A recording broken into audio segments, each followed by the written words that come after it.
بسم اللہ الرحمن الرحیم۔ السلام علیکم ورحمۃ اللہ وبرکاتہ۔ کیا آپ جانتے ہیں کہ کبوتر صرف ایک پرندہ نہیں بلکہ صدیوں پرانا علم، صبر اور حکمت ہے۔ آج کی اس ویڈیو میں ہم آپ کو لیے چل رہے ہیں اس 250 سال قدیم فارسی کتاب کبوتر نامہ کی دنیا میں۔ یہ وہ کتاب ہے جس میں قدیم استادوں نے کبوتر بازی کو قوت نہیں بلکہ اخلاق، نرمی اور تربیت سے جوڑا۔ اس ویڈیو میں آپ جانیں گے کبوتر کے رنگ کیا بیان کرتے ہیں، کس مزاج سے کبوتر کی اچھی نسل بڑھتی ہے، اور کیوں کر صبر اور نرمی سے آپ کبوتروں کی بہترین نسل حاصل کر سکتے ہیں۔ تو دوستو، اس ویڈیو کو آخر تک ضرور دیکھیے، کیونکہ یہ صرف کبوتر نامہ کا ترجمہ نہیں بلکہ صدیوں پرانے علم کا احیاء ہے۔ میرے دوستو، آج ہم کبوتر نامہ کے اردو ترجمہ کی تیسری قسط آپ کی خدمت میں پیش کرنے جا رہے ہیں۔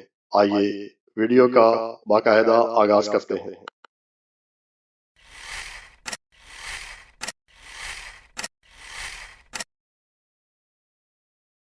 دوستو، یہ صفحہ بنیادی طور پر کبوتروں کے رنگ، مزاج اور نسل کے اصول بیان کرتا ہے۔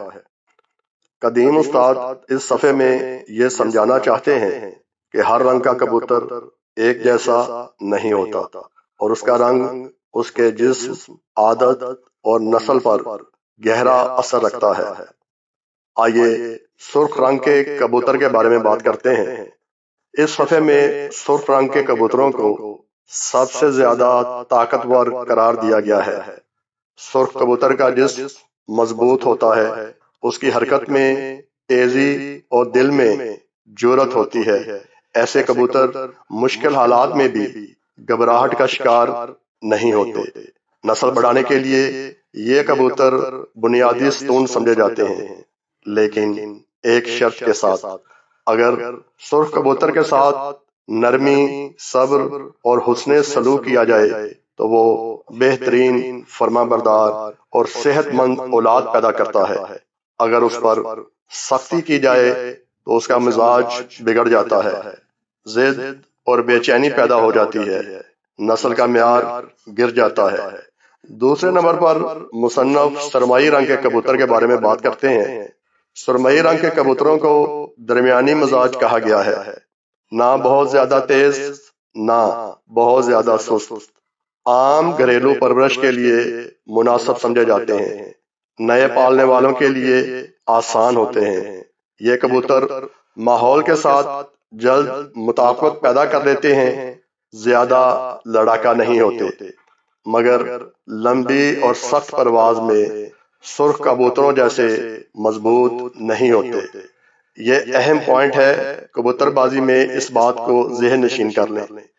مگر لمبی اور سخت پرواز میں سرخ کبوتروں جیسے مضبوط نہیں ہوتے۔ یہ صفحہ صرف کبوتروں کی بات نہیں کر رہا بلکہ تربیت کا اصول سکھا رہا ہے، یعنی نرمی سے اچھی نسل، سختی سے بگاڑ، صبر سے بہتری، غصہ سے کبوتر بازی میں ہمیشہ نقصان ہوتا ہے۔ قدیم استاد یہ پیغام دینا چاہتے ہیں کہ کبوتر کو قابو میں لانے کا راستہ طاقت نہیں بلکہ اخلاق ہے۔